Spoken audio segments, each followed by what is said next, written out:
All welcome to LTX classes. ఈ రోజు మనం daily current affairs of both 19th and 20. 19th మనకి Ugadi holiday కాబట్టి 19th అండ్ 20th కి సంబంధించిన కరెంట్ అఫైర్స్ అనేది డిస్కస్ చేయడం జరుగుతుంది. Related to international current affairs, national current affairs, state related specific current affairs, అలాగే festivals reports, sports awards and appointments which are in the news, and these are helpful for all your competitive examinations.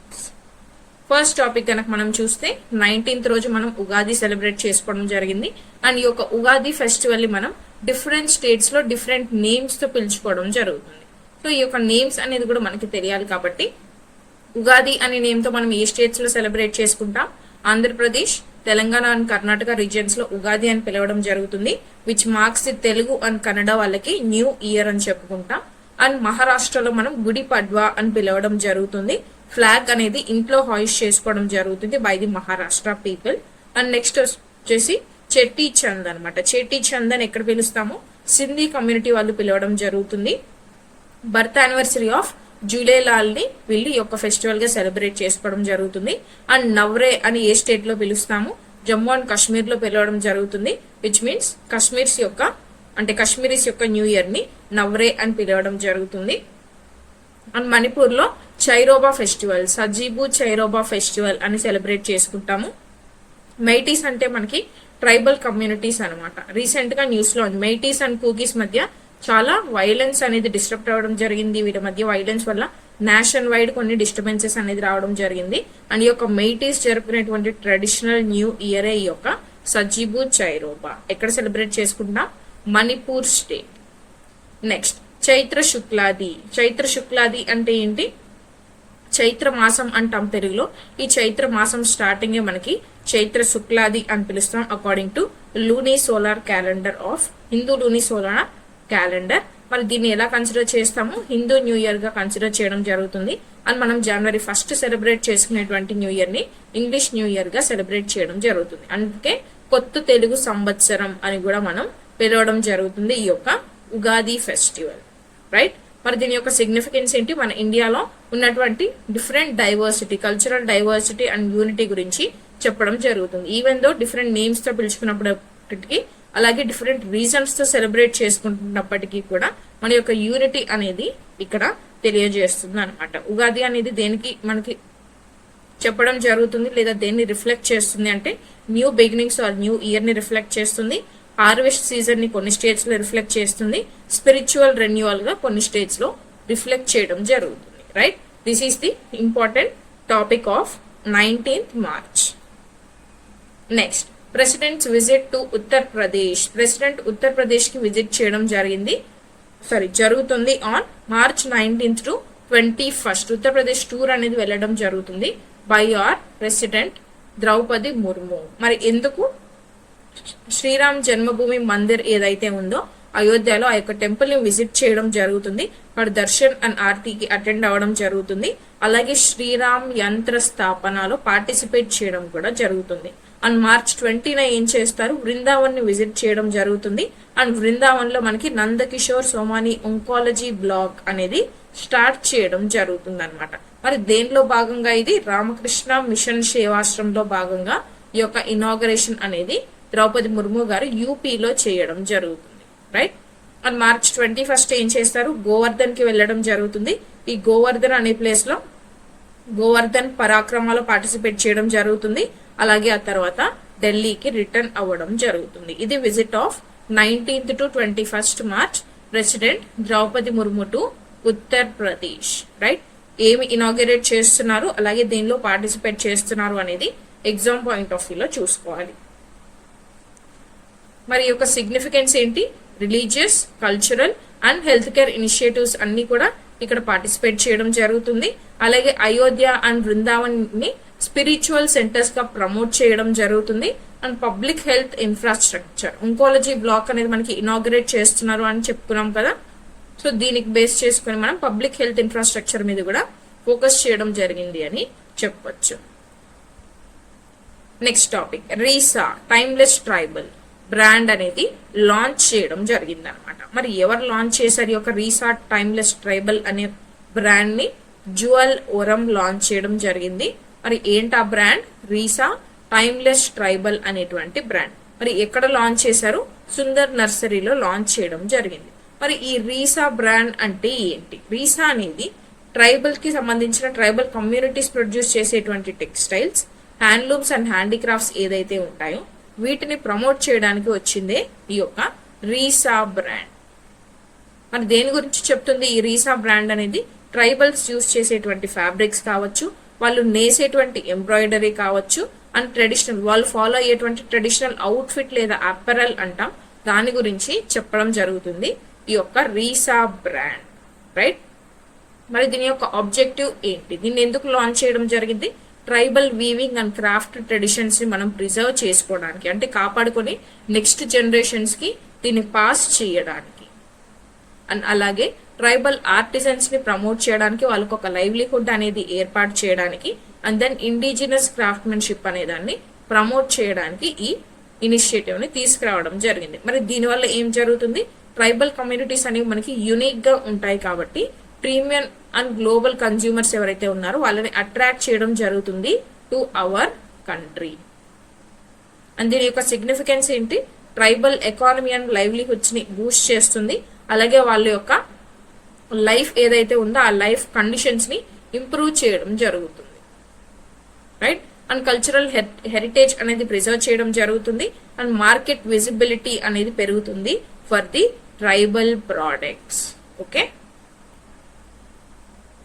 Bharat electricity summit 2026. మరి ఈ Bharat electricity summit 2026 అనేది ఎప్పుడు జరిగింది? 19th నుంచి 22nd March వరకు జరుగుతుంది. మరి ఎక్కడ జరుగుతుంది? యశోభూమి కన్వెన్షన్ సెంటర్ లో జరుగుతుంది అన్నమాట. మరి యొక్క సమ్మిట్ అనేది దేనికి సంబంధించింది? భారత్ ఎలక్ట్రిసిటీ సమ్మిట్ అంటున్నాము. మరి భారత్ ఎలక్ట్రిసిటీ అన్నప్పుడు దేని మీద ఫోకస్ చేయడం జరుగుతుంది? పవర్ సెక్టార్ మీద ఫోకస్ చేయడం జరుగుతుంది, and electricity and energy transition గురించి కూడా ఫోకస్ చేయడం జరుగుతుంది అనమాట. మరి ఎవరెవరు పార్టిసిపేట్ చేస్తున్నారు ఇందులో? 100+ కాన్ఫరెన్స్ సెషన్స్ అనేది ఇందులో భాగంగా జరిపించడం జరుగుతుంది. 300+ స్పీకర్స్ అనే వాళ్ళు వాళ్ళ యొక్క స్పీచెస్ ని డెలివర్ చేయడం జరుగుతుంది. 80+ కంట్రీస్ నుంచి డెలిగేట్స్ ఇక్కడ పార్టిసిపేట్ చేయడం జరుగుతుంది. 500+ ఎగ్జిబిటర్స్ ఇందులో పార్టిసిపేట్ చేయడం జరుగుతుంది. ఇందులోనే 100+ స్టార్ట్అప్ కంపెనీస్ కూడా ఉంటాయి. అలాగే 25,000 మంది కంటే ఎక్కువగా విజిటర్స్ ని కూడా ఇందులో పర్మిట్ చేయడం జరుగుతుంది టు అటెండ్ దిస్ కాన్ఫరెన్స్ అన్నమాట. అదే మనకి భారత్ ఎలక్ట్రిసిటీ సమ్మిట్. మరి దీని యొక్క సిగ్నిఫికెన్స్ ఏంటి? One of the largest electricity focused platforms గా ఈ యొక్క ప్లాట్ఫామ్ అనేది నిలుస్తుంది, which is Bharat electricity summit 2026. And మన ఇండియాలో మనం పెట్టుకున్నటువంటి ఇనిషియేటివ్స్ ఆర్ గోల్స్, టార్గెట్స్ ఏవైతే ఉన్నాయో క్లీన్ ఎనర్జీ ట్రాన్సిషన్ అలాగే సస్టైనబుల్ డెవలప్మెంట్ ని ప్రమోట్ చేయడం జరుగుతుంది. అండ్ ఈ యొక్క కాన్ఫరెన్స్ ద్వారా ఇండియాకి ఇన్వెస్ట్మెంట్స్ ని అట్రాక్ట్ చేసేటువంటి అవకాశం ఉంటుంది to invest in the power sector. Okay, because why మనకి ఎందుకు ఇన్వెస్ట్మెంట్ అనేది దీనికి జనరేట్ చేయాలి అనుకుంటే, ఎందుకు మనం వేరే వాళ్ళని అట్రాక్ట్ చేసుకోవాలి? మన దగ్గర ఆ పవర్ ప్రొడ్యూస్ చేసేటువంటి రిసోర్స్ అనేది ఉంది కాబట్టి. మరి వాట్ ఆర్ దోస్ రిసోర్సెస్ అనేవి మనం సస్టైనబుల్ డెవలప్మెంట్ ని ప్రమోట్ చేయాలి అంటే మనం రెన్యూవబుల్ ఎనర్జీ రిసోర్సెస్ ని యూజ్ చేయాలి. రెన్యూవబుల్ ఎనర్జీ అంటే ఏంటి?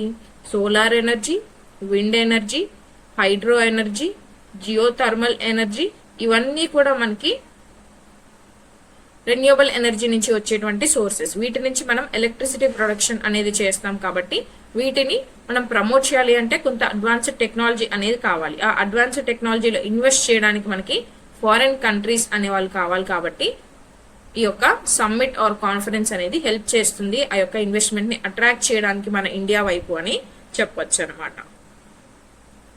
Next topic, Sikkim Prerna Sthal inaugurated. Sikkim Prerna Sthal అనేది ఇనాగ్రేట్ చేయడం జరిగింది. మరి ఎక్కడ ఇనాగ్రేట్ చేశారు? బార్డాంగ్ అనే డిస్ట్రిక్ట్ లో సిక్కిం లో ఇనాగ్రేట్ చేయడం జరిగింది. మరి ఆ మెమోరియల్ యొక్క పేరు ఏంటి? సిక్కిం ప్రేరణా స్థల్. మరి ఎవరు ఇనాగ్రేట్ చేశారు? ఓం ప్రకాష్ మాథుర్ గారు ఇనాగ్రేట్ చేయడం జరిగింది. ఎందుకు ఈ యొక్క ప్రేరణా స్థల్ అనేది ఇనాగ్రేట్ చేయడం జరిగింది? ఎవరైతే ఇండియన్ సోల్జర్స్ సాక్రిఫైస్ చేశారో మన కంట్రీ కోసం, వాళ్ళ జీవితాలని ఎవరైతే అంకితం చేశారో వాళ్ళని కోమెమరేట్ చేస్తూ ఈ యొక్క ప్రేరణా స్థల్ అనేది ఇనాగ్రేట్ చేయడం జరిగింది. ఎస్పెషల్లీ ఎవరైతే సిక్కిం నుంచి ఉన్నారో ఈ యొక్క సోల్జర్స్, వాళ్ళు అండ్ అక్రాస్ ఇండియాలో ఉన్న వాళ్ళకి కూడా ఈ యొక్క కోమెమరేషన్ అనేది చేయడం జరిగింది అనమాట. రైట్, మరి దీని యొక్క సిగ్నిఫికెన్స్ ఏంటి? వార్ మెమోరియల్ అండ్ ఒక ఇన్స్పిరేషన్ సైట్ గా ఈ యొక్క సైట్ ని మనం ప్రోగ్రెస్ చేయడం జరుగుతుంది. అలాగే ఏం ప్రమోట్ చేస్తుంది?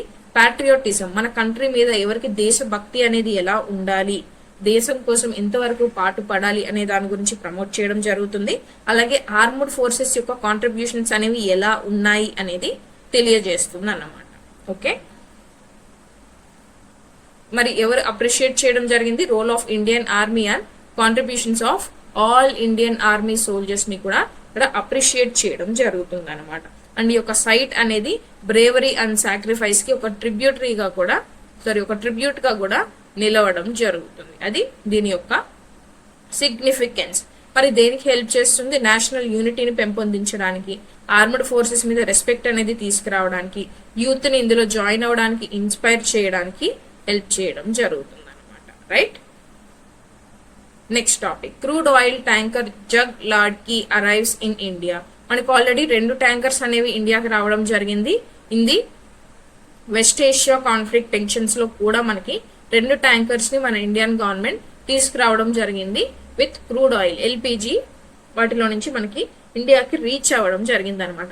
అండ్ ఇప్పుడు థర్డ్ వన్ ఇంకొకటి యాడ్ అవ్వడం జరిగింది. ఆ యొక్క షిప్ పేరే ఏంటి? జగ్ లార్డ్ కి.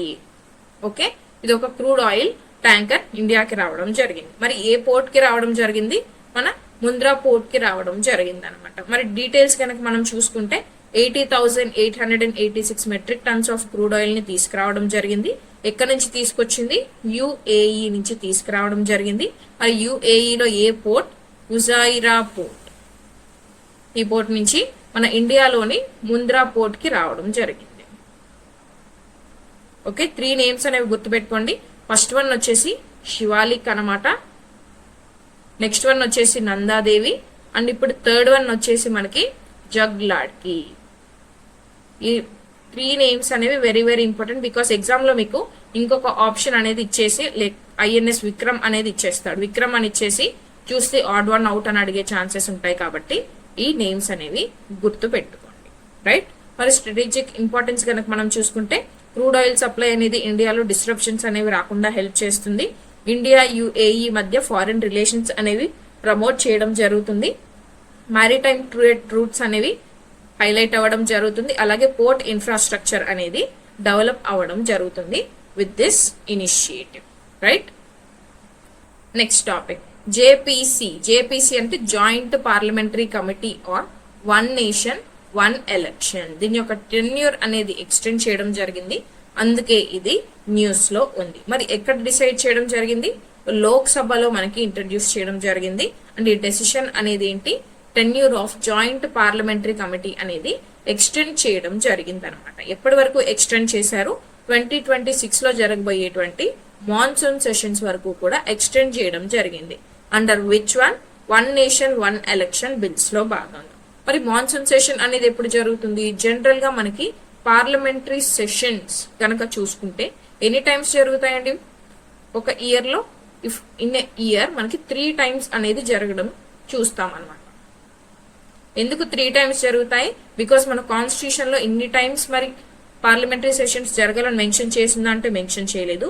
బట్ ఒక సెషన్ నుంచి ఇంకొక సెషన్ కి మాత్రం మోర్ దెన్ 6 months టైం అనేది ఉండకూడదు. లెస్ దెన్ 6 months టైంలో మీట్ అవ్వాల్సి ఉంటుంది ఫర్ ది సెకండ్ సెషన్ అని మెన్షన్ చేయబడి ఉంటుంది. దట్ ఈస్ వై 3 సెషన్స్ అనేది జరుగుతాయి అనమాట. BMW అనే కార్ ని గుర్తుపెట్టుకోండి. ఫస్ట్ మనకి బడ్జెట్ సెషన్స్ అనేవి జరుగుతాయి. బడ్జెట్ సెషన్స్ తర్వాత మనకి మాన్సూన్ సెషన్స్ జరుగుతాయి. అండ్ మాన్సూన్ సెషన్స్ తర్వాత వింటర్ సెషన్స్ అనేవి జరుగుతాయి అనమాట. ఇవి 3 sessions conducted in are parliament. ఇప్పుడు బడ్జెట్ సెషన్స్ అనేవి కంప్లీట్ అయిపోతాయి. మరి దీని యొక్క టెన్యూర్ ని ఎప్పటి వరకు ఎక్స్టెండ్ చేశారు? మాన్సూన్ సెషన్స్ వరకు ఎక్స్టెండ్ చేయడం జరిగింది ఫర్ ద ఇయర్ 2026. ఇప్పుడు అర్థమైంది కదండి. రైట్, మరి జాయింట్ పార్లమెంటరీ కమిటీ అంటే ఏంటి?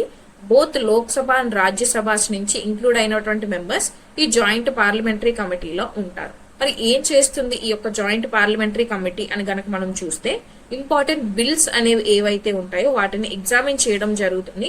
అండ్ అందులో ఉన్నటువంటి ఇష్యూస్ ని ఇన్ డీటెయిల్ గా ఎక్స్ప్లెయిన్ చేయడం జరుగుతుంది. That is the work of joint parliamentary committee. Name లోనే ఉంటుంది జాయింట్ పార్లమెంటరీ. పార్లమెంట్ అంటే మనకు ఫస్ట్ కంపోజిషన్ ఎలా ఉంటుంది?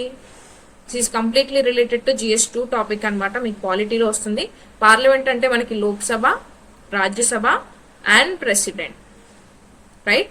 సో ఈ ముగ్గురులో మనకి ఇప్పుడు జాయింట్ పార్లమెంటరీ కమిటీ అంటే ఈ లోక్సభ అండ్ రాజ్యసభ ఇద్దరి నుంచి కూడా మెంబర్స్ అనే వాళ్ళు ఈ కమిటీలో మెంబర్స్ గా ఉండడం జరుగుతుంది అనమాట. మరి దేని మీద ఈ యొక్క joint parliamentary committee tenure extend చేశారు? 1 నేషన్ 1 ఎలక్షన్. మరి ఇదెందుకు ప్రపోజ్ చేయడం జరిగింది? Both Lok Sabha and state assemblies కి సైమల్టేనియస్ గా అంటే ఒకేసారి ఎలక్షన్స్ అనేది కండక్ట్ చేయాలి అనే ఉద్దేశంతో 1 నేషన్ 1 ఎలక్షన్ ని ప్రపోజ్ చేయడం జరిగింది అనమాట. దీని మీద JPC అనేది టెన్యూర్ ఎక్స్టెండ్ చేయడం జరిగింది, రైట్? నెక్స్ట్ మరి దీని యొక్క ఆబ్జెక్టివ్స్ ఏంటి? ఎలక్షన్ ఎక్స్పెండిచర్, లైక్ ఒకే టైంలో గనక ఎలక్షన్స్ అనేవి కండక్ట్ చేస్తే ఎలక్షన్ ఎక్స్పెండిచర్ అనేది రెడ్యూస్ చేయొచ్చు. అంటే ఎలక్షన్ కి సంబంధించిన ఖర్చు, ఆ ఖర్చు అనేది రెడ్యూస్ చేయొచ్చు. అలాగే frequent disruptions due to model code of conduct. మనకి కోడ్ అనేది ఫస్ట్ ఎలక్షన్ కి సంబంధించిన షెడ్యూల్ రాగానే మనకి కోడ్ అనేది అమల్లోకి వచ్చింది అనుకుంటా. సో ఈ మోడల్ కోడ్ ఆఫ్ కండక్ట్ ఏదైతే ఉంటుందో దీనికి డిస్రప్షన్స్ అనేవి రాకుండా ఉండడానికి కూడా ఇది మనకి హెల్ప్ చేయడం జరుగుతుంది. అలాగే గవర్నెన్స్ యొక్క ఎఫిషియన్సీని ఇంప్రూవ్ చేయడానికి పాలసీ కంటిన్యూటీ కోసం ఈ యొక్క స్టెప్ ని తీసుకురావడం జరిగింది. లైక్ ఇప్పుడు మన స్టేట్ లో ఎలక్షన్స్ జరిగాయి అనుకుందాము. నెక్స్ట్ మంత్ లో వేరే స్టేట్ లో ఎలక్షన్స్ జరుగుతున్నాయి అనుకుందాం, లైక్ తెలంగాణ. అండ్ తర్వాత ఇంకొక స్టేట్ లో జరుగుతున్నాయి అనుకుందాం. ఇలా కంటిన్యూగా వెళ్తూ ఉన్నాయి అంటే మన పాలసీస్ అనేవి ఏవైతే ఫార్ములేషన్ లేదా ఇంప్లిమెంటేషన్ లో ఉంటాయో వాటిని ఇది డిస్టర్బ్ చేయడం జరుగుతుంది. వాటి కంటిన్యూటీ అనేది కోల్పోవడం జరుగుతుంది అనమాట. దానికోసమే ఒకేసారి సైమల్టేనియస్ ఎలక్షన్స్ అనేది కండక్ట్ చేయాలి అని మనకి చెప్పడం జరిగింది. Next topic, CCPA cracks down on commerce violation. CCPA అంటే ఏంటి? సెంట్రల్ కన్స్యూమర్ ప్రొటెక్షన్ అథారిటీ ఏం చేసింది? సెంట్రల్ కన్స్యూమర్ ప్రొటెక్షన్ అథారిటీ అనమాట. ఏం చేసింది? కామర్స్ ఏవైతే మనకి కంపెనీస్ ఉన్నాయో ఈ కామర్స్ కంపెనీస్ అనేవి వైలేట్ చేస్తున్నాయి రూల్స్ ని అని అబ్జర్వ్ చేసి వాళ్ళకి నోటీస్ అనేది ఇష్యూ చేయడం జరిగింది. వై? బికాస్ వాళ్ళు అన్ఫేర్ ట్రేడ్ ప్రాక్టీసెస్ అనేది ఫాలో చేస్తున్నారు, అలాగే రూల్స్ అనేది వైలేట్ చేస్తున్నారు అనే ఉద్దేశంతో ఈ నోటీస్ అనేది ఇష్యూ చేయడం జరిగింది. మరి ఎలాంటి టైప్ ఆఫ్ వైలేషన్స్ అనేది ఐడెంటిఫై చేసింది CCPA అంటే డార్క్ ప్యాటర్న్స్ అనేది ఫాలో అవుతున్నారు, ఫేక్ లేదా మిస్లీడింగ్ రివ్యూస్ అండ్ రేటింగ్స్, అదే పెయిడ్ రివ్యూస్ అంటాం, ఇలాంటి పెయిడ్ రివ్యూస్ అనేవి ఇప్పిస్తున్నారు. అలాగే హిడెన్ చార్జెస్ అనేవి చెక్అవుట్ టైం పీరియడ్ లో కలెక్ట్ చేయడం జరుగుతుంది, లైక్ ప్లాట్ఫామ్ ఫీ అని చెప్పి, అడిషనల్ ఫీ అని చెప్పి, క్యాష్ ఆన్ డెలివరీ పెట్టుకున్నా కూడా మనకి అడిషనల్ గా మీరు ఇంత అమౌంట్ అనేది పే చేయాలి అనేది, ఇవన్నీ కూడా అడిషనల్ ఫీస్ లేదా హిడెన్ చార్జెస్ అనేవి మనకి చెక్అవుట్ టైం పీరియడ్ లో కలెక్ట్ చేయడం జరుగుతుంది. అలాగే ఫాల్స్ అడ్వర్టైజ్మెంట్స్ అంటే మనకి నిజం కానటువంటి అడ్వర్టైజ్మెంట్స్ అనేది మనకి అందించడం, అలాగే డిసెప్టివ్ డిస్కౌంట్స్ అనేది ప్రొవైడ్ చేయడం, ఇవన్నీ కూడా violations that are identified by the central consumer protection authority. అందుకే నోటీస్ అనేది ఇవ్వడం జరిగింది. మరి దేనిలో భాగంగా నోటీస్ ఇస్తారు? కన్స్యూమర్ ప్రొటెక్షన్ యాక్ట్ 2019 లో భాగంగా ఈ నోటీస్ అనేది ఇష్యూ చేయడం జరుగుతుంది. మరి CCPAకి ఎలాంటి పవర్స్ అనేవి ఉంటాయి? నోటీసెస్ ఇష్యూ చేసే పవర్ ఉంటుంది, పెనాల్టీస్ లేదా ఫైన్స్ అనేవి ఇంపోజ్ చేసే రైట్ అనేది ఉంటుంది, అలాగే ప్రోడక్ట్ రీకాల్ చేయడానికి కూడా CCPAకి పవర్ అనేది ఉంటుందన్నమాట. మరి ఇందాక మనం చూసాం ఫాలోయింగ్ డార్క్ ప్యాటర్న్స్ అనేది ఒక వైలేషన్ అని. మరి డార్క్ ప్యాటర్న్స్ అంటే ఏంటి? యూజర్స్ ని అన్వాంటెడ్ చాయిసెస్ ని సెలెక్ట్ చేసుకుని వాళ్ళు ఆర్డర్ చేసుకునేలాగా చేయడాన్ని ఏమంటాము అని అంటే డార్క్ ప్యాటర్న్స్ అని అంటాం. ఫర్ ఎగ్జాంపుల్ ఫోర్సిబుల్ గా సబ్స్క్రిప్షన్స్ అనేవి తీసుకునేలా చేయడం, ప్రీ చెక్ బాక్సెస్ అనేది ఇవ్వడం, డిఫికల్ట్ క్యాన్సిలేషన్ ప్రాసెస్. వన్స్ మీరు ఆర్డర్ ప్లేస్ చేశారు అంటే ఇంకా క్యాన్సిల్ చేయడానికి లేదు, డెఫినెట్ గా తీసేసుకోవాలి అనేటువంటి రూల్స్ ని తీసుకురావడం. ఫోర్సిబుల్ గా మనం ఇప్పుడు ఏదైనా ఒక ఆర్డర్ ప్లేస్ చేసుకోవాలి అంటే డెఫినెట్ గా ఈ సబ్స్క్రిప్షన్ అనేది ఉంటేనే మీకు ఆర్డర్ అనేది ప్లేస్ అవుతుంది అనే రూల్స్ తీసుకురావడం. వీటన్నిటిని కూడా ఏమంటాము అంటే డార్క్ ప్యాటర్న్స్ అని పిలుస్తాం, right? This is about this article. Next topic, Rajya Sabha bids farewell to 59 members. 59 members కి రాజ్యసభ మనం నార్మల్ గా కాలేజెస్ లో ఫెస్ట్ లో చూస్తూ ఉంటాం కదండి, ఫేర్వెల్ పార్టీ అని చూస్తుంటాం. ఫేర్వెల్ అనేది ఎవరికి ఇవ్వడం జరుగుతుంది? ఎవరైతే మనకి ఇప్పుడు కాలేజీలో ఫైనల్ ఇయర్ వదిలేసి వెళ్ళిపోతున్నారో వాళ్ళకి ఫేర్వెల్ ఇస్తాం, లేదా ఆఫీస్ వదిలేసి వెళ్ళిపోతున్నారు అనుకుంటే వాళ్ళకి ఫేర్వెల్ అనేది ఇవ్వడం జరుగుతుంది. సేమ్ అలానే మన రాజ్యసభలో కూడా 59 మెంబర్స్ కి ఫేర్వెల్ అనేది ఇవ్వడం జరిగింది. అంటే ఏంటి, వాళ్ళు రాజ్యసభ నుంచి వెళ్ళిపోతున్నారు ఇన్ ద సెన్స్ ఎలా వెళ్ళిపోతారు, డిస్క్వాలిఫై చేస్తామా రిమూవ్ చేస్తామా అంటే ఏది చేయలేదు. ఈ యొక్క హౌస్ రాజ్యసభలో ఉన్నటువంటి మెంబర్స్ రిటైర్ అవుతున్నారు అన్నమాట. ఎన్ని స్టేట్స్ కి సంబంధించిన ఎంపీస్ రిటైర్ అవుతున్నారు, 20 స్టేట్స్ కి సంబంధించిన ఎంపీస్ రిటైర్ అవ్వడం జరుగుతుంది, ఇంక్లూడింగ్ 9 ఉమెన్. మరి ఎందుకు రాజ్యసభ నుంచి రిటైర్ అవుతున్నారు? రాజ్యసభ అనేది మనకి పర్మనెంట్ హౌస్ మనకి తెలుసు. అండ్ డెఫినెట్ గా every year 1/3 of the members అనేవాళ్ళు రిటైర్డ్ అవ్వడం జరుగుతుంది ఇన్ ది రాజ్యసభ. అండ్ రాజ్యసభని డిజాల్వ్ చేయగలవా అంటే రాజ్యసభని డిజాల్వ్ చేసే పవర్స్ ఎవరికి ఉండవు. రాజ్యసభ డెఫినెట్ గా పర్మనెంట్ హౌస్ కంటిన్యూ అవుతూనే ఉంటుంది. అండ్ ఈ కంటిన్యూ అయ్యే ప్రాసెస్ లో ఎవ్రీ ఇయర్ మనకి 1/3 మెంబర్స్ అనే వాళ్ళు రిటైర్ అవుతూ ఉంటారు అండ్ కొత్త వాళ్ళు వస్తూ ఉంటారు అనమాట. రైట్, దీనివల్ల ఏం జరుగుతుందంటే కంటిన్యూటీ అనేది ఉంటుంది, అలాగే పార్లమెంట్ లో స్టెబిలిటీ అనేది ఉంటుంది. Next topic, Garo Hills autonomous district council term extended. Garo Hills యొక్క అటానమస్ డిస్ట్రిక్ట్ కౌన్సిల్ టర్మ్ అనేది ఎక్స్టెండ్ చేయడం జరిగింది. మరి గారో హిల్స్ అనేవి ఎక్కడ ఉంటాయి? అసలు ఫస్ట్ మేఘాలయలో ఉంటాయి. మన ఈస్టర్న్ పార్ట్ ఆఫ్ ఇండియాలో ఉన్నటువంటి స్టేట్స్ లో మేఘాలయ ఇక్కడ ఉంటుంది. అండ్ ఈ మేఘాలయలో ఎన్ని హిల్స్ ఉంటాయి? మనకి 3 టైప్స్ ఆఫ్ హిల్స్ ఉంటాయి. ఫస్ట్ వచ్చేసి గారో హిల్స్, నెక్స్ట్ వచ్చేసి కాశీ హిల్స్, అండ్ నెక్స్ట్ వచ్చేసి జైంటియా హిల్స్. ఈ 3 కూడా మనకి మేఘాలయలో ఉండేటువంటి హిల్స్ అన్నమాట. మరి ఇప్పుడు ఏం న్యూస్ లో ఉంది? ఈ గారో హిల్స్ కి సంబంధించిన అటానమస్ డిస్ట్రిక్ట్ కౌన్సిల్ ఏదైతే ఉంటుందో దీని టెన్యూర్ అనేది ఎక్స్టెండ్ చేయడం జరిగింది ఫర్ నెక్స్ట్ 6 months. ఎందుకు ఎక్స్టెండ్ చేయాల్సిన అవసరం వచ్చిందండి? Because of the unrest Garo Hills లో జరుగుతున్నటువంటి నాన్ ట్రైబల్స్ పార్టిసిపేషన్. ఈ అటానమస్ డిస్ట్రిక్ట్ కౌన్సిల్ ఎలక్షన్స్ ఏవైతే ఉన్నాయో ఈ ఎలక్షన్స్ లో మనకి నాన్ ట్రైబల్స్ పార్టిసిపేట్ చేస్తున్నారు అనే రీజన్ తో చాలా వరకు డిస్టర్బెన్సెస్ అనేవి జరుగుతున్నాయి in the state of Meghalaya. అందుకే స్టేట్ క్యాబినెట్ అనేది మనకి ఈ డెసిషన్ తీసుకోవడం జరిగింది. రైట్, మరి అటానమస్ డిస్ట్రిక్ట్ కౌన్సిల్స్ అంటే ఏంటి? అటానమస్ డిస్ట్రిక్ట్ కౌన్సిల్స్ అనేవి మనకి షెడ్యూల్ 6, టోటల్ గా మనకి ఎన్ని షెడ్యూల్స్ ఉంటాయి? 12 షెడ్యూల్స్ అనేవి ఉంటాయి. ఈ 12 షెడ్యూల్స్ లో 6th షెడ్యూల్ అంటే మనకి ఏవైతే స్టేట్స్, కొన్ని స్టేట్స్ అనేవి మనకి ఈ యొక్క 6th షెడ్యూల్ లో మెన్షన్ చేయబడి ఉంటాయి.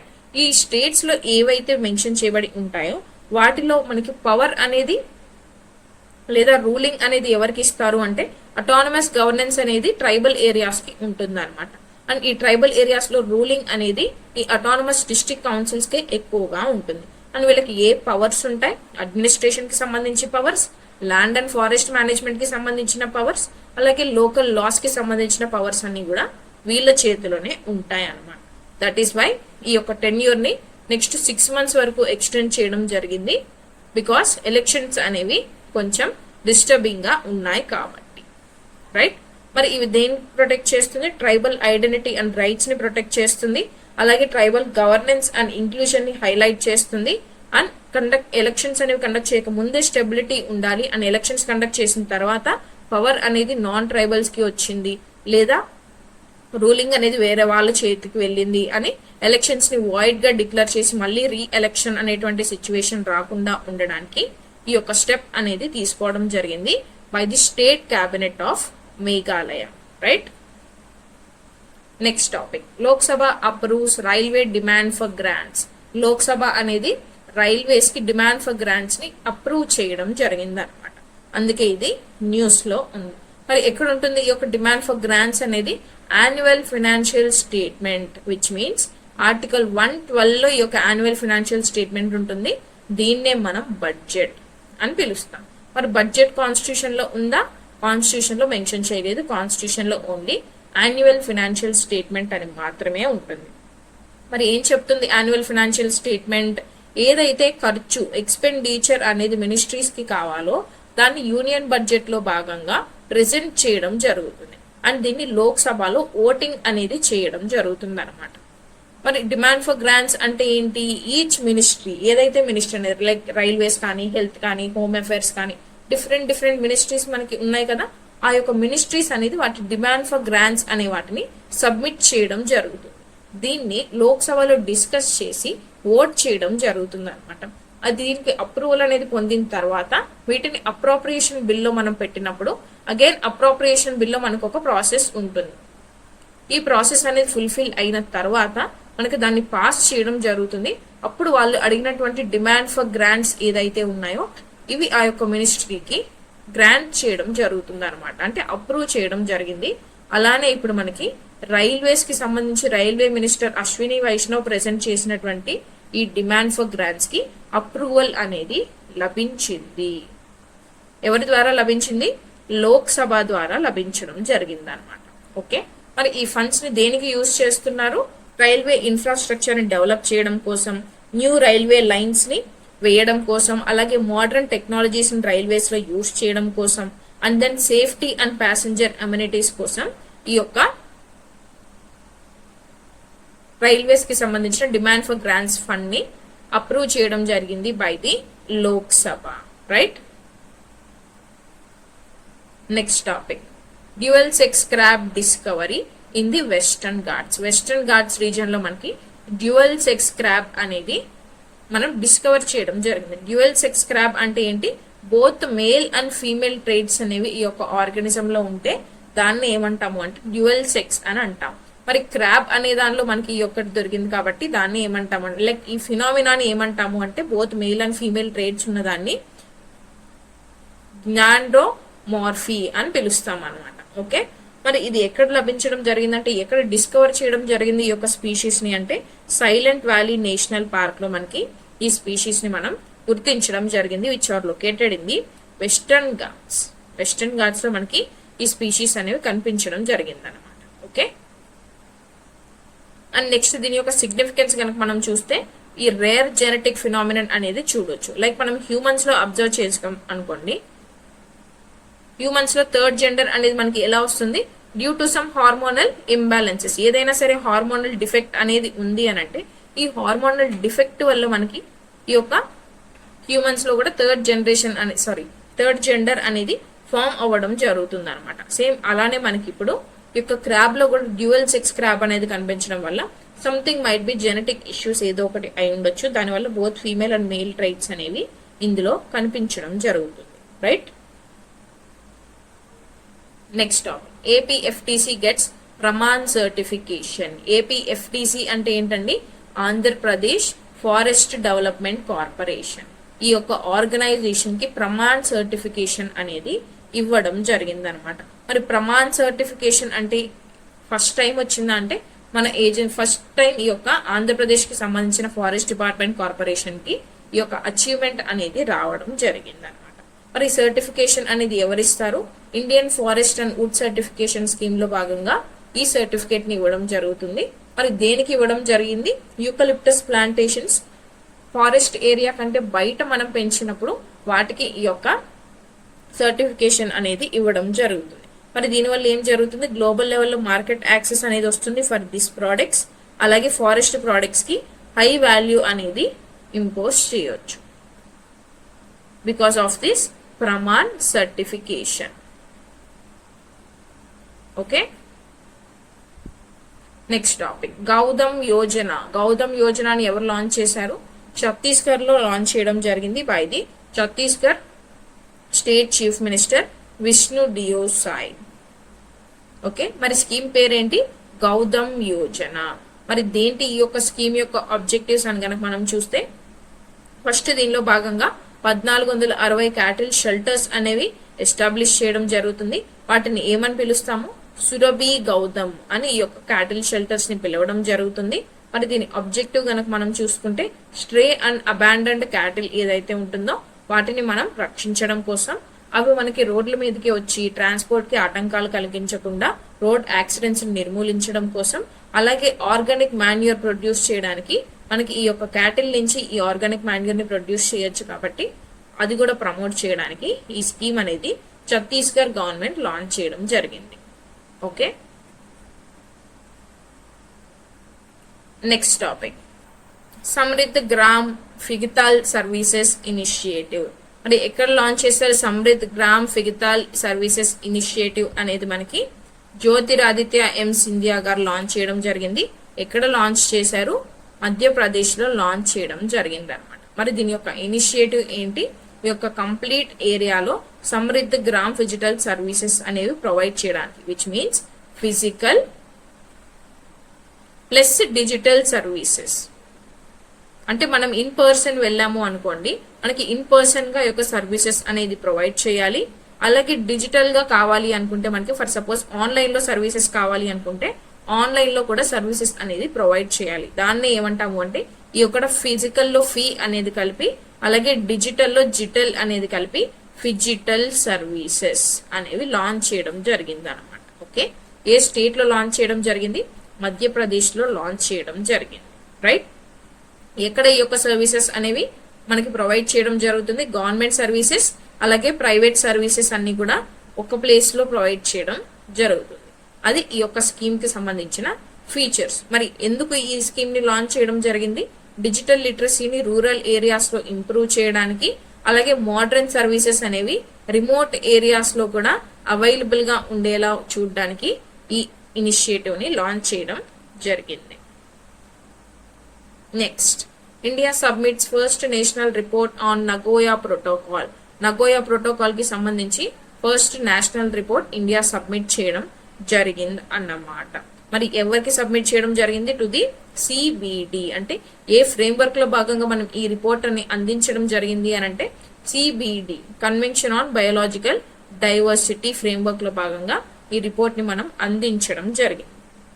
మరి నగోయా ప్రోటోకాల్ అంటే దేనికి సంబంధించింది? 2010 లో మనం ఈ యొక్క నగోయా ప్రోటోకాల్ ని అడాప్ట్ చేసుకున్నాము. నగోయా అనే ప్లేస్ లో ఈ యొక్క మీటింగ్ ఆర్ కాన్ఫరెన్స్ అనేది జరిగింది కాబట్టి దీని పేరు వచ్చేసి నగోయా ప్రోటోకాల్ అని పెట్టుకున్నాం అనమాట. మరి ఎప్పటి నుంచి ఇంప్లిమెంటేషన్ లోకి వచ్చింది? 2014 నుంచి ఇంప్లిమెంటేషన్ లోకి రావడం జరుగుతుంది. This is very very important for group 2 mains in your S and T topic. అందులో మీకు డెఫినెట్ గా దీని నుంచి క్వశ్చన్స్ వచ్చే ఛాన్సెస్ ఉంటాయి. రైట్, మరి ఈ నగోయా ప్రోటోకాల్ యొక్క ఆబ్జెక్టివ్ ఏంటి? Fair and equitable sharing of benefits arising from genetic resources. Genetic resources నుంచి వచ్చేటువంటి వాటిని ఫెయిర్ గా అలాగే ఈక్విటబుల్ గా గ్లోబల్ లెవెల్లో అన్ని కంట్రీస్, అంటే ఏవైతే కంట్రీస్ సైన్ చేస్తుంటాయో ఈ యొక్క నగోయా ప్రోటోకాల్ ని వాళ్ళ మధ్య షేర్ చేసుకోవాలి అనేది ఈ నగోయా ప్రోటోకాల్ యొక్క ఆబ్జెక్టివ్. మరి యాక్సెస్ అండ్ బెనిఫిట్ షేరింగ్ అంటే ఏం షేర్ చేసుకుంటారు? Users must share benefits with country of origin. అంటే ఆ యొక్క సిబిడికి సంబంధించి ఏదైనా సరే ఒక స్పీషీ ఉంది అని అనుకోండి, దానికి సంబంధించిన కంట్రీ, ఏ కంట్రీలో అది ఆరిజిన్ అవుతుందో ఆ కంట్రీతో డెఫినెట్ గా ఆ బెనిఫిట్స్ అనేవి ఫస్ట్ షేర్ చేసుకోవాలి. అండ్ దెన్ లోకల్ కమ్యూనిటీస్ తో డెఫినెట్ గా ఆ బెనిఫిట్స్ అనేవి షేర్ చేసుకోవాలి. మరి దేనికి సంబంధించినవి? బయోలాజికల్ రిసోర్సెస్ అలాగే ట్రెడిషనల్ నాలెడ్జ్ కి సంబంధించిన యాక్సెస్ అండ్ బెనిఫిట్స్ అనేవి షేర్ చేసుకోవచ్చు. మరి ఇండియా సైనటరీయా ఈ యొక్క నగోయా ప్రోటోకాల్ అంటే డెఫినెట్లీ ఇండియా ఈజ్ ఎ సైనటరీ. అందుకే ఇప్పుడు 7th రిపోర్ట్ అనేది సబ్మిట్ చేయడం జరిగింది. మరి ఎలా ఇంప్లిమెంట్ చేస్తాం? ఇండియాలో ఏమైనా లీగల్ ఫ్రేమ్వర్క్ ఉందా అంటే బయోలాజికల్ డైవర్సిటీ యాక్ట్ 2002 ప్రకారం మనం ఈ యొక్క స్కీమ్ ని ఇంప్లిమెంట్ చేయడం జరుగుతుంది ఇన్ అవర్ కంట్రీ. అలాగే నేషనల్ బయోడైవర్సిటీ అథారిటీ అనేది మనకి రెగ్యులేట్ చేయడం జరుగుతుంది. Okay, in India. This is about 7th report of India with respective CBD. Next, exercise sea dragon Indian navy participation. Exercise sea dragon అనేది conduct చేయడం జరిగింది and Indian navy అనేది ఇందులో participate చేయడం జరిగింది. మరి ఈ ఎక్సర్సైజ్ సీ డ్రాగన్ అనేది ఎక్కడ జరిగిందండి? మనకి గువామ్ అనే ఏరియాలో జరిగింది. అండ్ ఎవరెవరు పార్టిసిపేట్ చేశారు? United states navy and Indian navy participate చేయడం జరిగింది. మరి ఎన్ని స్టేట్స్ పార్టిసిపేట్ చేశాయి, ఎన్ని కంట్రీస్ పార్టిసిపేట్ చేశాయి? India, US, Japan, Australia and Canada participate చేయడం జరిగింది. మరి ఎవరు కండక్ట్ చేశారు? యునైటెడ్ స్టేట్స్ నేవీ అంటే యుఎస్ఏ యొక్క నేవీ అనేది కండక్ట్ చేసింది. మరి మన ఇండియా నుంచి పార్టిసిపేషన్ ఉందా అంటే ఉంది. రైట్, మరి దేని మీద ఫోకస్ చేయడం జరిగింది? ఈ ఎక్సర్సైజ్ సీ డ్రాగన్ అనేది యాంటీ సబ్మెరైన్ వార్ఫేర్, అంటే మనం P-8 maritime patrol air craft ని ఎలా యూజ్ చేస్తాము అనే దాని గురించి చెప్పడం జరుగుతుంది. అండ్ ఇది మనకి సర్వైలెన్స్ అలాగే నేవీ మధ్య కోఆర్డినేషన్ ని పెంచడానికి సహాయం చేస్తుంది అనమాట. That is exercise sea dragon. మరి దీనివల్ల వచ్చేటువంటి సిగ్నిఫికెన్స్ ఏంటి? ఇండియా యొక్క రోల్ ని పసిఫిక్ స్ట్రాటజీ, ఇండో పసిఫిక్ స్ట్రాటజీలో బూస్ట్ చేస్తుంది. అలాగే క్వాడ్ అండ్ అలైడ్ నేషన్స్ మధ్య కోఆపరేషన్ అనేది ఇంప్రూవ్ చేస్తుంది. ఫారెన్ రిలేషన్స్ అనే దాన్ని పెంపొందించడం జరుగుతుంది. And then naval capabilities and preparedness అనేది ఎలా ఉంది అనేది కూడా ఈ ఎక్సర్సైజెస్ ద్వారా మనకి తెలియజేస్తుంది అనమాట. Right, next topic Kanha tiger reserve in news. Kanha tiger reserve అనేది రీసెంట్ గా మనకి న్యూస్ లో ఉంది.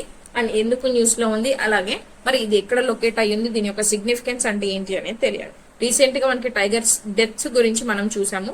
మోస్ట్ ఆఫ్ ది డెత్స్ అనేది మహారాష్ట్రలో జరిగాయి అని కూడా మనం లాస్ట్ కరెంట్ అఫైర్స్ సెషన్స్ లో డిస్కస్ చేయడం జరిగింది. అలాగే కన్హా టైగర్ రిజర్వ్ అనేది న్యూస్ లో ఉంది. వై?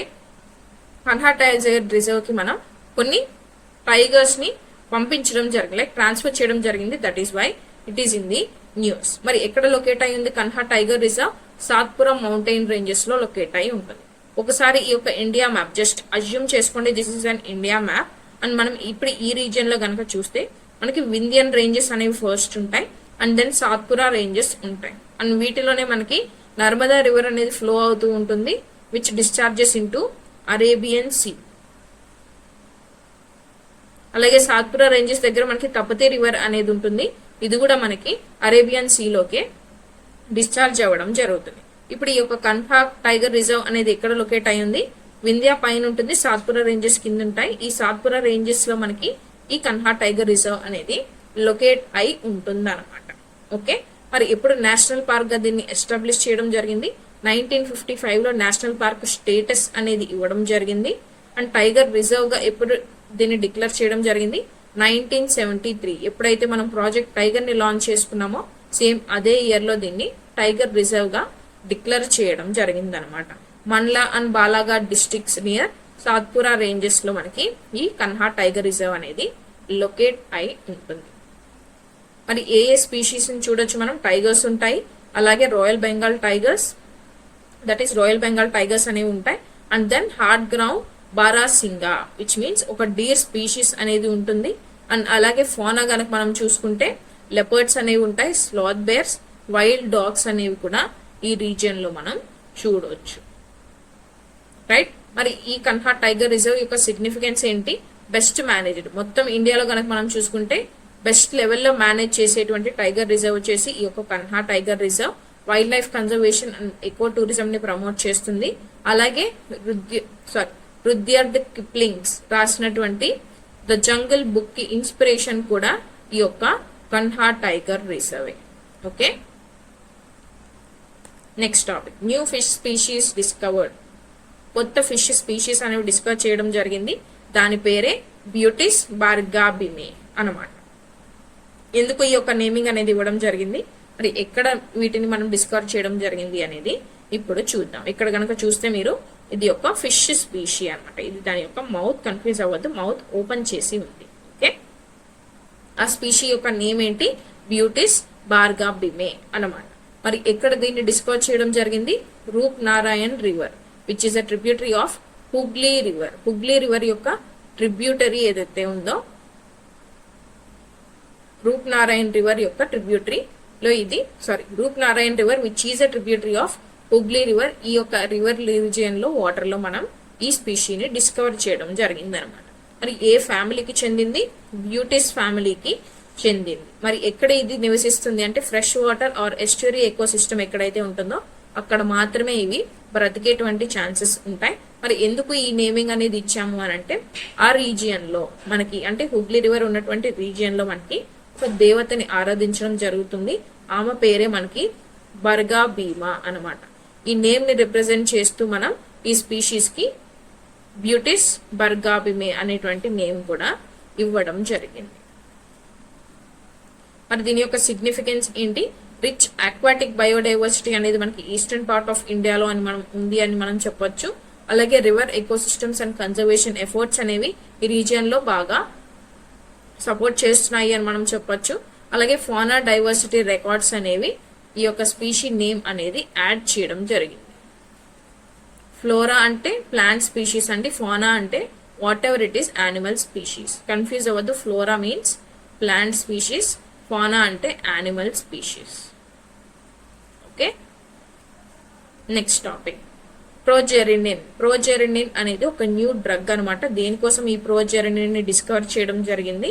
To treat ప్రొజేరియా. ప్రొజేరియా అంటే నథింగ్ బట్ మనకి ఏదైతే ఈ డిసీజ్ ఏమని పిలుస్తాము అంటే హచిన్సన్ గిల్ఫోర్డ్ ప్రొజీరియా సిండ్రోమ్, HGPS అని పిలుస్తాము.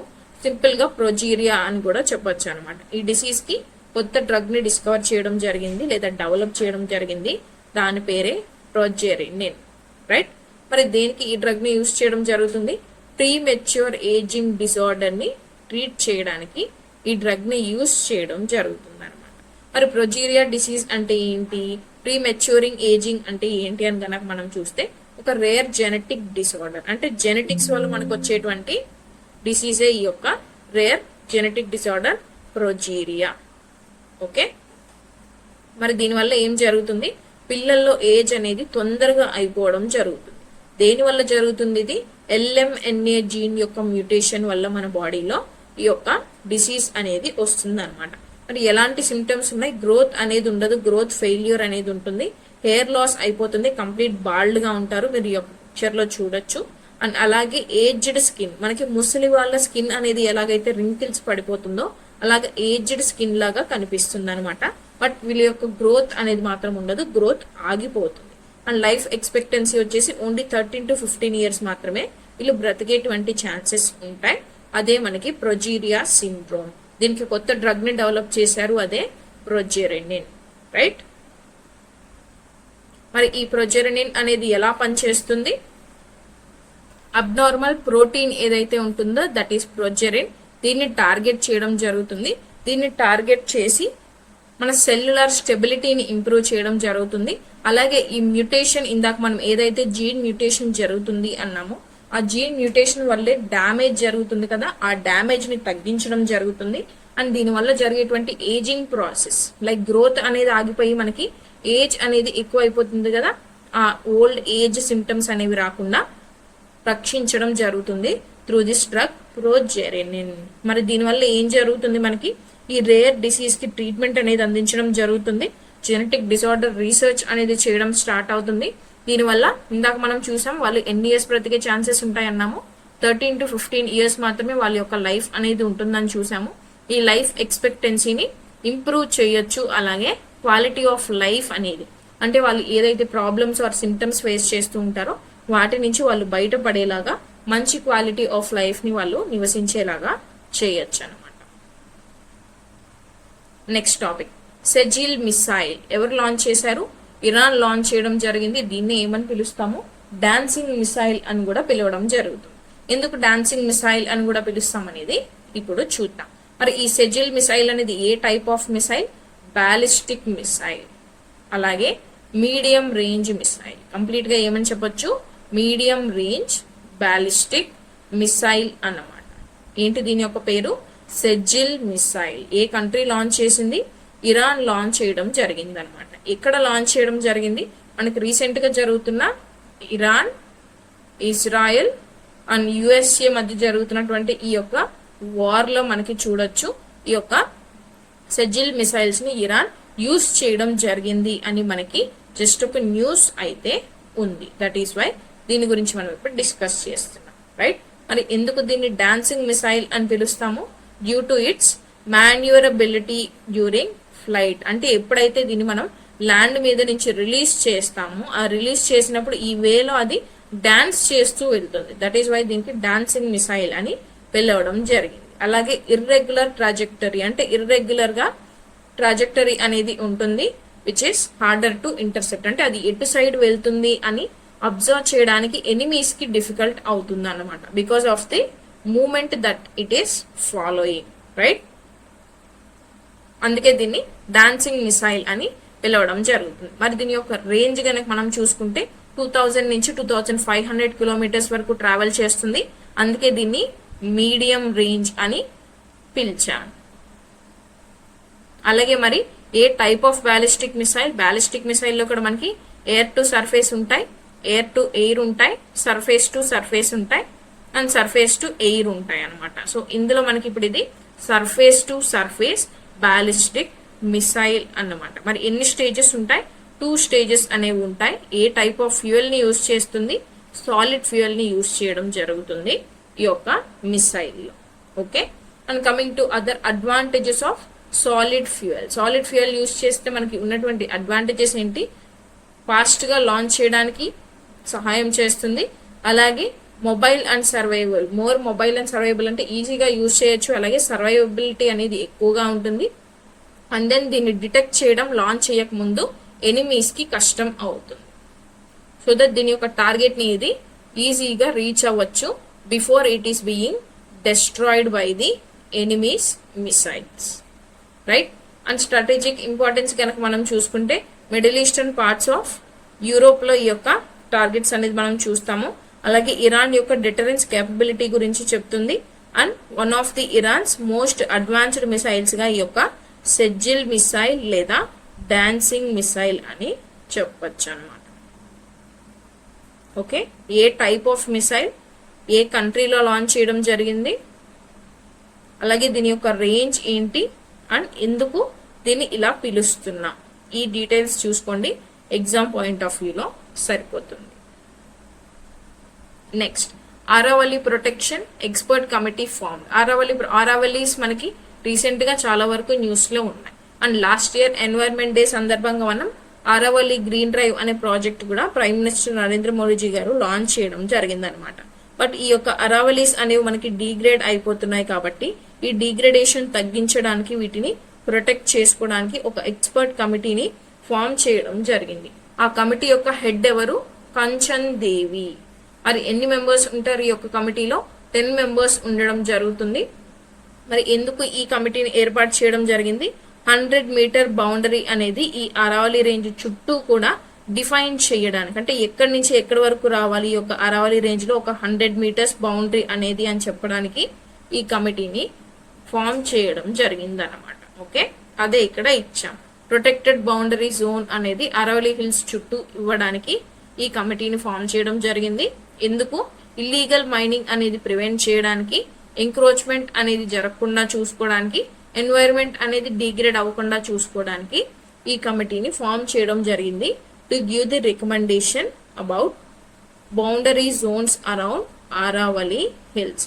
మరి ఆరావళి హిల్స్ అనేవి ఎక్కడ లొకేట్ అయి ఉంటాయి? మనకి ఈ యొక్క గుజరాత్, రాజస్థాన్ రీజియన్ ఉంటుంది కదా, ఈ రీజియన్ లో మనకి ఆరావళి హిల్స్ అనేవి లొకేట్ అయి ఉంటాయి. Mostly Rajasthan region, not Gujarat. ఈ రాజస్థాన్ రీజియన్ లో మనకి ఆరావళి హిల్స్ అనేవి ఉంటాయి,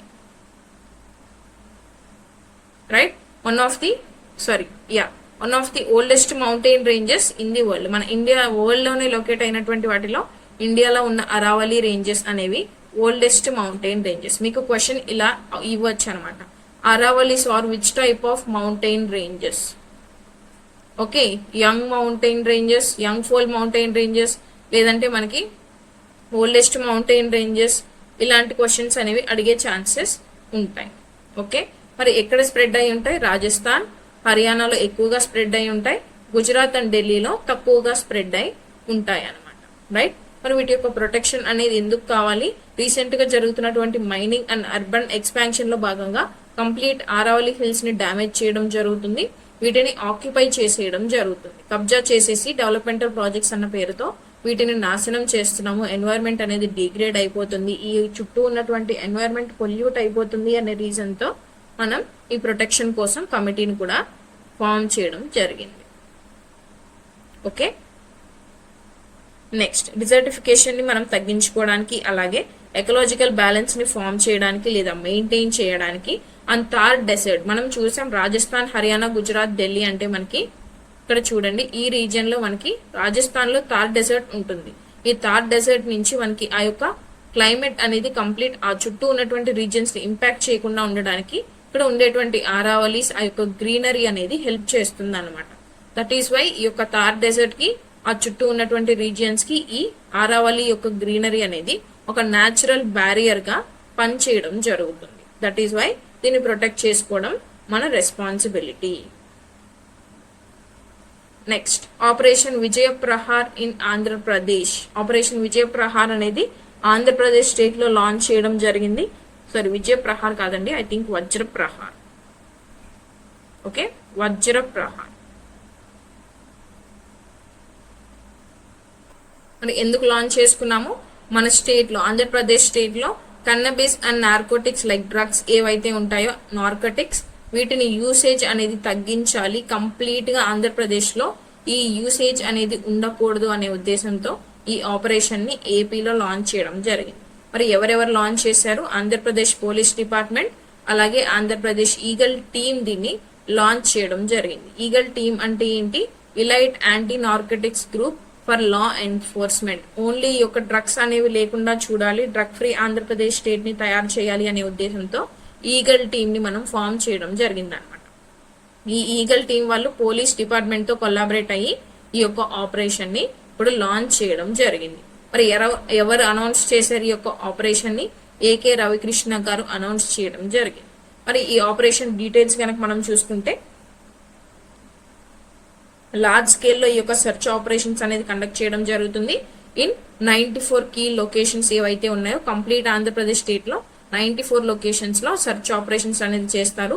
ఇఫ్ ఎక్కడైనా డ్రగ్స్ కనుక దొరికాయి అంటే వాళ్ళని అక్కడ మొత్తం ఆ ఏరియాని సీజ్ చేయడం జరుగుతుంది, ఆ పీపుల్ ని అరెస్ట్ చేయడం జరుగుతుంది. ఓకే, అండ్ దాని యొక్క సోర్స్ ఎక్కడి నుంచి వస్తున్నాయి ఆ యొక్క డ్రగ్స్ అనేది కూడా కనుక్కోవడం జరుగుతుంది. అండ్ ఆ కంప్లీట్ ఎవరైతే సోర్స్ మనకి ప్రొవైడ్ చేస్తున్నారో వాళ్ళని కూడా అరెస్ట్ చేయడం జరుగుతుంది అనమాట. కంప్లీట్ డ్రగ్ నెట్వర్క్స్ అని మనం చెప్పొచ్చు. ఈ డ్రగ్ నెట్వర్క్స్ ని టార్గెట్ చేయడం, అలాగే ఈ యొక్క కన్నబిస్ అనే దాన్ని, అంటే ఇట్స్ నథింగ్ బట్ ఒక ప్లాంట్ అండి. గంజాయి కూడా ఎక్కడి నుంచి వస్తుంది మనకు? గంజా అనేది అంటే ఈ గంజాయి కూడా మనకి ఒక ప్లాంట్ నుంచి వస్తుంది అనమాట. ఈ ప్లాంట్ లో ఉండేటువంటి లీవ్స్ ఏదైతే ఉంటాయో ఈ లీవ్స్ ని మనం ఎండబెడతాం. ఎండబెట్టిన తర్వాత వచ్చినటువంటి డ్రై లీవ్స్ ఏదైతే ఉంటాయో ఈ డ్రై లీవ్స్ నే గాంజాగా చేయడం జరుగుతుంది. ఓకే, దాన్ని ట్రేడ్ లో భాగంగా ఒక ఏరియా నుంచి ఇంకొక ఏరియాకి పంపిస్తూ ఉంటారు, which is an illegal trade, right. And ఈ యొక్క కల్టివేషన్, ఈ ప్లాంట్స్ ఉండాలి అంటే ప్లాంట్స్ ని కల్టివేట్ చేయాలి కదా. సో ఆ plant cultivation and trafficking like trade అనే దాన్ని ఆపడానికి ఈ యొక్క ఆపరేషన్ అనేది లాంచ్ చేయడం జరిగింది అన్నమాట. సో మరి సిగ్నిఫికెన్స్ ఏమని చెప్పొచ్చు? Law enforcement against drugs usage, అలాగే యూత్ ని డ్రగ్స్ కి అలవాటు అయిపోకుండా, డ్రగ్స్ కి అడిక్ట్ అయిపోకుండా చేయడం, అండ్ దెన్ పబ్లిక్ సేఫ్టీని ఎన్ష్యూర్ చేయడం పోలీస్ డిపార్ట్మెంట్ యొక్క కర్తవ్యం. కాబట్టి ఈ ఆపరేషన్ ని లాంచ్ చేయడం జరిగింది అన్నమాట. Next topic,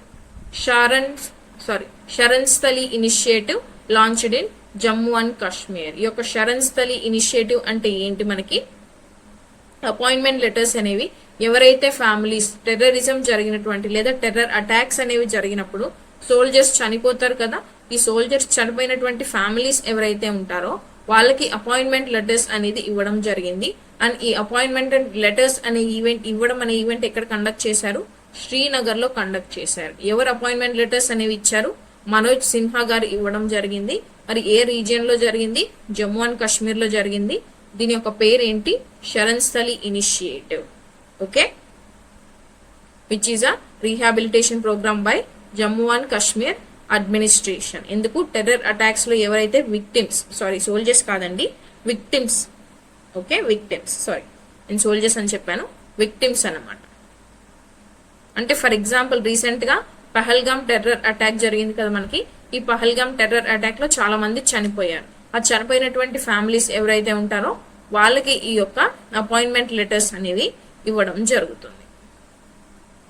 because of the loss of their family member, right. Employment opportunities అనేవి ఇందులో భాగంగా అందించడం జరుగుతుంది. సోషియో ఎకనామిక్ సపోర్ట్ అనేది కూడా గవర్నమెంట్ అందించడం జరుగుతుంది as part of this Sharan Sthali initiative. Next topic, China deploys AI robot traffic police. చైనాలో ఆర్టిఫిషియల్ ఇంటెలిజెన్స్ యూజ్ చేస్తూ రోబోటిక్ ట్రాఫిక్ పోలీస్ ని లాంచ్ చేయడం జరిగింది లేదా ఇంట్రడ్యూస్ చేయడం జరిగింది అనమాట. మరి ఏం చేస్తారు ఈ యొక్క ఫస్ట్ టైం ఈ యొక్క రోడ్ ట్రాఫిక్ మేనేజ్మెంట్ కోసం ఆర్టిఫిషియల్ ఇంటెలిజెన్స్ ని యూజ్ చేస్తూ రోబోటిక్ ట్రాఫిక్ పోలీస్ కమాండర్ ని ఇంట్రడ్యూస్ చేయడం జరిగింది. You can see in the picture. మరి ఏ టెక్నాలజీ యూజ్ చేశారు? ఆర్టిఫిషియల్ ఇంటెలిజెన్స్ ని యూజ్ చేయడం జరిగింది. ఈ రోబోకి సెన్సార్స్, కెమెరాస్ అలాగే డేటా ప్రాసెసింగ్ సిస్టమ్ అనేది అమర్చడం జరిగింది అన్నమాట. మరి ఏం చేస్తుంది ఈ యొక్క robo traffic police? Vehicle movement ని అలాగే కంజెషన్ ని కంట్రోల్ చేస్తుంది. అండ్ ట్రాఫిక్ వైలేషన్స్ ఎవరైనా చేశారా, లైక్ ఏ వెహికల్ చేసింది అనేది డిటెక్ట్ చేయడం జరుగుతుంది. అండ్ ఏవైతే వెహికల్స్ రూల్స్ బ్రేక్ చేస్తాయో వాటిని కూడా ఈజీగా డిటెక్ట్ చేయడం జరుగుతుంది because of this sensors and cameras. Okay, real time traffic monitoring కి హెల్ప్ చేస్తుంది. అలాగే స్మార్ట్ సిటీ మేనేజ్మెంట్ లో భాగంగా చైనా మనకి ఈ యొక్క రోబోటిక్ ట్రాఫిక్ పోలీస్ ని ఇంట్రడ్యూస్ చేయడం జరిగింది. Statue of Potti Sriramulu unveiled. Potti Sriramulu గారి స్టాచ్యూ అనేది ఆంధ్రప్రదేశ్ లో మనకి అన్వేల్ చేయడం జరిగింది. ఎవరు అన్వేల్ చేశారు? సీఎం నారా చంద్రబాబు నాయుడు గారు అన్వేల్ చేయడం జరిగింది. ఎక్కడ అన్వేల్ చేశారు? అన్వేల్ అంటే నథింగ్ బట్ ఓపెన్ చేయడం జరిగింది అనమాట. ఎక్కడ ఓపెన్ చేశారు? శాఖమూరు పార్క్ అమరావతిలో దీన్ని ఓపెన్ చేయడం జరిగింది. మరి ఎంత హైట్ ఉంటుంది ఈ యొక్క స్టాచ్యూ అంటే 58 ఫీట్ ఉంటుంది. ఈ 58 ఫీట్ కి కూడా ఒక సిగ్నిఫికెన్స్ ఉంది. అదేంటో నేను మీకు నెక్స్ట్ స్లైడ్ లో చెప్పేలోపు యూ క్యాన్ థింక్, రైట్? మరి ఏ అకేషన్ లో ఈ యొక్క స్టాచ్యూని అన్వేల్ చేయడం జరిగింది? పొట్టి శ్రీరాములు గారి 125th బర్త్ యానివర్సరీ సందర్భంగా ఈ స్టాచ్యూని అన్వేల్ చేయడం జరిగింది. మరి ఎవ్రీ స్టాచ్యూకి మనకు ఒక నేమ్ అనేది ఉంటుంది, like statue of equality, statue of unity, statue of Tranquility. మరి ఈ యొక్క స్టాచ్యూ యొక్క నేమ్ ఏంటి అంటే స్టాచ్యూ ఆఫ్ సాక్రిఫైస్ అనే నేమ్ ఇవ్వడం జరిగింది. ఎందుకు స్టాచ్యూ ఆఫ్ సాక్రిఫైస్ అనే నేమ్ ఇచ్చారు? మనకి తెలుసు పొట్టి శ్రీరాములు గారు ఫాస్టింగ్ అంటూ డెత్ అనేది టేకప్ చేసి చనిపోవడం జరుగుతుంది అనమాట. మరి ఎన్ని డేస్ ఫాస్టింగ్ అంటూ డెత్ టేకప్ చేసి చనిపోతారు? 58 డేస్ ఫాస్టింగ్ అంటూ డెత్ అనేది టేకప్ చేసి చనిపోతారు. అందుకే 58 ఫీట్ అనేది ఈ యొక్క విగ్రహం కూడా నిర్మించడం జరిగింది ఈ యొక్క హైట్ లో, రైట్? మరి ఎందుకు చనిపోయారు? ఈ ఏదైతే 58 డేస్ ఫాస్టింగ్ అంటూ డెత్ టేకప్ చేశారో దాని వల్లనే మనకి సపరేట్ ఆంధ్ర స్టేట్ అనేది 1953లో ఫామ్ అవ్వడం జరుగుతుంది, రైట్? అండ్ ఆ తర్వాత దీని వల్లనే మనకి లింగ్విస్టిక్ రీఆర్గనైజేషన్ అనేది కూడా జరుగుతుంది in India, which means language ని బేస్ చేసుకొని రీఆర్గనైజేషన్ ఆఫ్ స్టేట్స్ కూడా ఫాలో అవ్వడం జరుగుతుంది అనమాట. అండ్ ఈయనకున్నటువంటి టైటిల్ ఏంటి? అమరజీవి. ఓకే, నెక్స్ట్ మరి యొక్క ప్రాజెక్ట్ డీటెయిల్స్ కనుక మనం చూస్తే 6.8 acres ఆఫ్ ల్యాండ్ లో ఈ యొక్క ప్రాజెక్ట్ ని బిల్డ్ చేయడం జరిగింది. అలాగే 26 టన్నుల బ్రాంజ్ ని యూజ్ చేయడం జరిగింది. అండ్ 42 టన్నుల ఐరన్ ని యూజ్ చేయడం జరిగింది. టోటల్ 6 months లో ఈ ప్రాజెక్ట్ ని కంప్లీట్ చేశారు. అండ్ కాస్ట్ వచ్చేసి 150 కోట్లు పెట్టి ఈ ప్రాజెక్ట్ ని నిర్మించడం జరిగింది. ఇది ఫస్ట్ ఫేజ్. మరి సెకండ్ ఫేజ్ లో భాగంగా ఏం డెవలప్మెంట్స్ చేస్తారు ఇక్కడ అంటే మ్యూజియం అనేది నిర్మించడం జరుగుతుంది, ఫోటో గ్యాలరీ అనేది అరేంజ్ చేయడం జరుగుతుంది, ఒక ఆడిటోరియం ని నిర్మించడం జరుగుతుంది, అలాగే స్కిల్ డెవలప్మెంట్ సెంటర్ ని కూడా ఎస్టాబ్లిష్ చేయడం జరుగుతుంది ఇన్ phase 2 అన్నమాట, right? This is about the topic Potti Sriramulu statue unveiled. Next Saathi app free learning platform. Saathi app అనేది ఒక ఫ్రీ లెర్నింగ్ ప్లాట్ఫామ్, దీన్ని లాంచ్ చేయడం జరిగింది. ఎవరు లాంచ్ చేశారు? Ministry of education and IIT Kanpur వాళ్ళు కలిసి ఈ ఇనిషియేటివ్ ని లాంచ్ చేయడం జరిగింది అనమాట, విచ్ మీన్స్ సాతి యాప్ ని లాంచ్ చేయడం జరిగింది. మరి దేనికి హెల్ప్ అవుతుంది ఈ యొక్క యాప్ అంటే మనకి competitive exams like JEE, NEET etcetera ఏవైతే ఉంటాయో ఆ యొక్క ఎగ్జామ్స్ అనేవి ఫ్రీగా చదువుకోవడానికి, మీకు రిసోర్సెస్ అనేది ప్రొవైడ్ చేయడానికి ఈ యాప్ అనేది హెల్ప్ చేస్తుంది. ఫ్రీ కోచింగ్ కానీ, సెల్ఫ్ అసెస్మెంట్ కానీ, అంటే టెస్ట్లు అనమాట, అలాగే స్టడీ మెటీరియల్ కానీ, ఇవన్నీ కూడా multiple languages like Telugu, Hindi, English languages లో అవైలబుల్ గా ఉంటాయి ఈ సాతి అనేటువంటి యాప్ లో. మరి ఎందుకు లాంచ్ చేశారు ఈ యొక్క ఇనిషియేటివ్ ని? ఎకనామికల్లీ వీకర్ స్టూడెంట్స్ ఎవరైతే ఉంటారో వాళ్ళకి మెటీరియల్ కావచ్చు, కోచింగ్ కావచ్చు, టెస్ట్ సిరీస్ కావచ్చు అందుబాటులో ఉండే ప్రైజెస్ లో ఉండదు కాబట్టి వాళ్ళకి హెల్ప్ చేయడానికి ఈ యొక్క స్కీమ్ అనేది తీసుకురావడం జరిగింది. ఆ స్కీమ్ లో భాగంగా సాతి యాప్ అనేది లాంచ్ చేయడం జరిగింది, right? Next India's first medtech capital fund. ఇండియాలోనే first time medtech capital fund అనేది తీసుకురావడం జరిగింది. మరి ఎవరు లాంచ్ చేశారు దీన్ని? ఆంధ్రప్రదేశ్ మెడ్టెక్ జోన్ అనేది ఈ యొక్క ఫస్ట్ మెడ్టెక్ క్యాపిటల్ ఫండ్ ని లాంచ్ చేయడం జరిగింది. మరి ఎవరితో పార్ట్నర్షిప్ అయ్యారు? మెడ్ ఆర్థా క్యాపిటల్. వీళ్ళతో వీళ్ళు పార్ట్నర్షిప్ చేసుకొని దీన్ని లాంచ్ చేయడం జరిగింది. మరి ఎందుకు ఈ యొక్క మెడ్టెక్ క్యాపిటల్ ఫండ్ అంటే ఇన్వెస్ట్మెంట్ సపోర్ట్ అనేది మెడికల్ డివైస్ మ్యానుఫ్యాక్చరర్స్ కి అలాగే మెడికల్ డివైస్ స్టార్ట్అప్ కంపెనీస్ ఉంటాయి కదా, వాళ్ళకి ఇన్వెస్ట్మెంట్ సపోర్ట్ అనేది చేయడానికి ఈ యొక్క మెడ్టెక్ క్యాపిటల్ ఫండ్ అనేది తీసుకురావడం జరిగింది. మరి దేనికోసం? హెల్త్ కేర్ టెక్నాలజీలో సెల్ఫ్ రిలయన్స్ అంటే ఎవరి మీద డిపెండ్ అవ్వకుండా మన అంతటా మనమే గ్రో అవ్వాలి అనే ఉద్దేశంతో హెల్త్ కేర్ టెక్నాలజీలో దీన్ని తీసుకురావడం జరిగింది అనమాట. మరి ఎలా వర్క్ చేస్తుంది? ఓన్లీ గవర్నమెంటే దీన్ని చూసుకుంటుందా అంటే ఓన్లీ గవర్నమెంట్ కాదు, ఇంక్లూడింగ్ ప్రైవేట్ పార్టిసిపేషన్, పీపీపీ భాగంగా అంటే పబ్లిక్ ప్రైవేట్ పార్ట్నర్షిప్ ప్లాట్ఫామ్ వేదికగా ఈ యొక్క ప్రోగ్రామ్ ని కంటిన్యూ చేయడం జరుగుతుంది. Okay, this is about first medtech capital fund launched by Andhra Pradesh medtech zone. Next topic golden dome missile defence system అన్నమాట. మరి ఏ కంట్రీలో ఈ యొక్క golden dome missile defence system ని లాంచ్ చేయడం జరిగింది? United states of America, USA మనకి ఈ యొక్క golden dome missile defence system ని లాంచ్ చేయడం జరిగింది. మరి గోల్డెన్ డోమ్ అంటే ఏంటి? ఒక multi layer, single layer, double layer కాకుండా మల్టీ లేయర్స్ అనేవి అమర్చబడి ఒక డిఫెన్స్ సిస్టమ్ ని తయారు చేయడం జరిగింది అనమాట. మరి దేనికి వర్క్ చేస్తుంది ఈ యొక్క గోల్డెన్ డోమ్ అంటే? మనకి ఏవైతే ఇన్కమింగ్ మిసైల్స్ ఉంటాయో ఎనిమీస్ నుంచి కావచ్చు, వేరే అదర్ కంట్రీస్ అటాక్స్ ద్వారా ఏవైతే ఇన్కమింగ్ మిసైల్స్ ఉంటాయో వాటిని డిటెక్ట్ చేయడానికి, ట్రాక్ చేయడానికి అండ్ వాటిని మనం ఆపడానికి ఈ యొక్క గోల్డెన్ డోమ్ సిస్టమ్ ని డిజైన్ చేయడం జరిగింది అనమాట. రైట్, మరి ఏం యూజ్ చేస్తుంది టెక్నాలజీ ఈ యొక్క గోల్డెన్ డోమ్ అని అంటే? Advanced radar technology, advanced satellites, అలాగే ఇంటర్సెప్టార్ మిసైల్స్ అనేవి యూజ్ చేయడం జరుగుతుంది. మరి ఇది దేనికి హెల్ప్ అవుతుంది? నేషనల్ సెక్యూరిటీకి హెల్ప్ అవుతుంది. రీసెంట్ గా జరుగుతున్నటువంటి వార్ మనం చూస్తున్నాం, అటాక్స్ మనం చూస్తున్నాం, గ్లోబల్ లెవెల్లో ఎలా జరుగుతున్నాయి. దాన్ని బేస్ చేసుకుని యుఎస్ఏ యొక్క గోల్డెన్ డోమ్ టెక్నాలజీ అలాగే golden dome missile defence system ని తయారు చేసుకోవాలని లాంచ్ చేయడం జరిగింది అనమాట. Right, next topic nuclear energy Bharat small modular reactor. ఎందుకు న్యూస్ లో ఉంది? మనకి బార్క్, బాబా అటామిక్ న్యూక్లియర్ సెంటర్ అనేది ఈ యొక్క nuclear energy Bharat small modular reactor ని తయారు చేయడానికి ఒక ప్రోగ్రామ్ అనేది అయితే లాంచ్ చేయడం జరిగింది అనమాట. ఓకే, సారీ, తయారు చేసింది అనమాట. దానివల్ల ఇది న్యూస్ లో ఉండడం జరిగింది. దీన్ని బిఎస్ఎంఆర్ 200 అంటాం. బిఎస్ఎంఆర్ 200 అంటే భారత్ స్మాల్ మాడ్యులర్ రియాక్టర్ 200 అని ఎందుకు పిలుస్తున్నాం? Because 220 megawatt small modular reactor గా దీన్ని తయారు చేయడం జరిగింది. అంటే దీని కెపాసిటీ వచ్చేసి 220 మెగావాట్. మరి ఎవరు డెవలప్ చేశారు దీన్ని?